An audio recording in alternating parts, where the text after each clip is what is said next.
to Heights Schools. Subscribe, like, and share.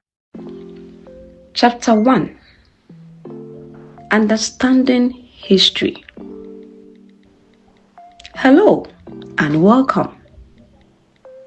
Today, we are stepping into something bigger than a textbook, something deeper than dates and names. We are stepping into history. Not just the study of the past, but the living memory of humanity. Now, when you hear the word history, what comes to mind?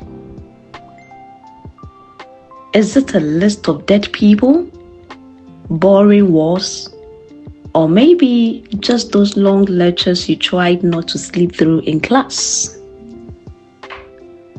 Let me change that for you. You see, history is not just about the past. It's about understanding the present and shaping the future. As the famous American historian David McCullough once said, history is who we are and why we are the way we are. Section 1. What is history? At its core, history is the study of past events, especially how they affect people, societies, and the world at large. But let's make this personal. History is your story. Yes, yours.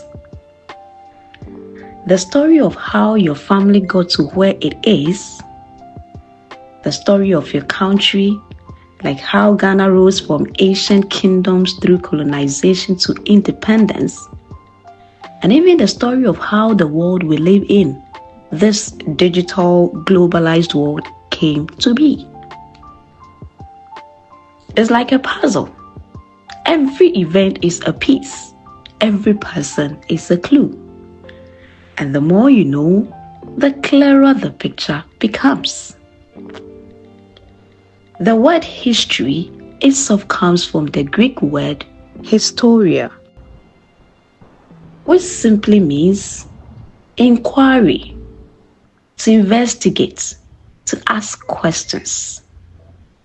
So, history is not just about knowing facts. It's about thinking deeply, asking why, and connecting the dots. Section 2. Why is history important? Now, you might ask, why should I care about people who lived centuries ago? That's a great question. Let's take Ghana for example.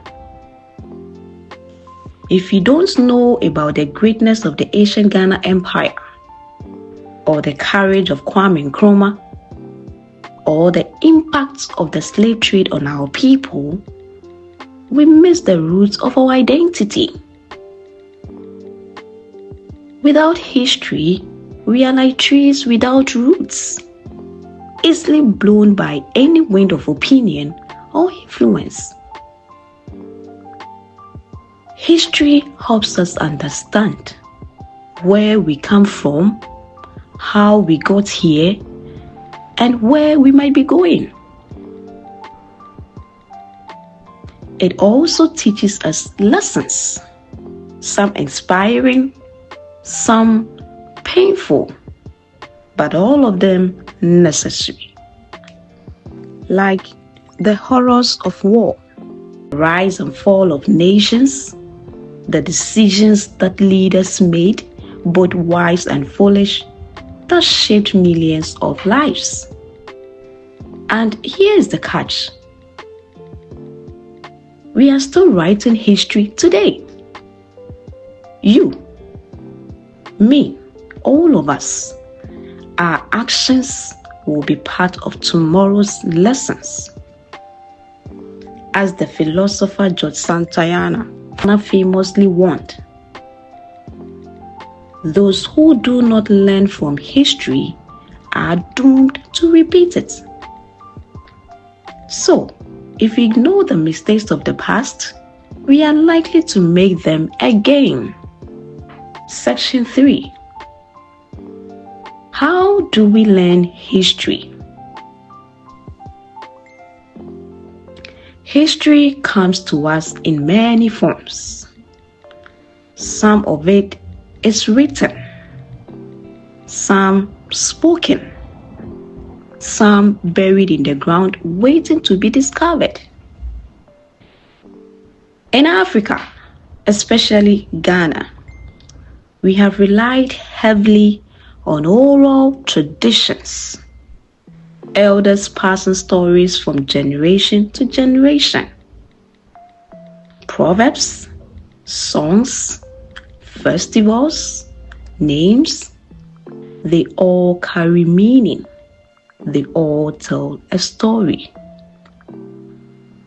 But we also learn through artifacts, tools, clothing, buildings, weapons, documents, books, speeches, government records, archaeology, digging up and analyzing physical evidence, and yes, even videos like this one.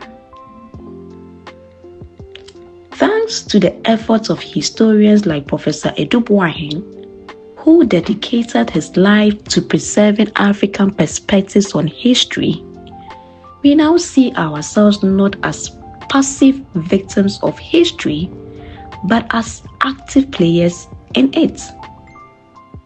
So, the next time someone says history is boring, remember this. History is the reason you speak the language you do. It's the reason your country has the borders it has. It's the reason your name, your tribe, your values even exist. To study history is to understand you. It's time to not just memorizing facts, but to start living the story. That's more important. Because you, yes, you, are a part of history in the making. Vista Heights Schools. Subscribe, like, and share.